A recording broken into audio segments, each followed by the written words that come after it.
Hi, I'm Claire of EV Supreme.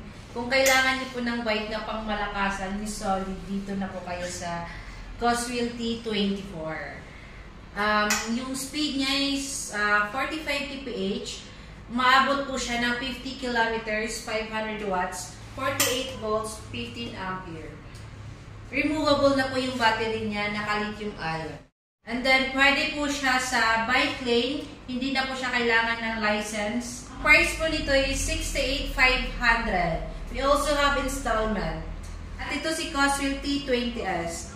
500 watts, 48 volts, 10 ampere. Removable na din po yung battery niya, naka-lithium ion. Same lang sila dito sa T24 na kailangan, na no need na din ng license.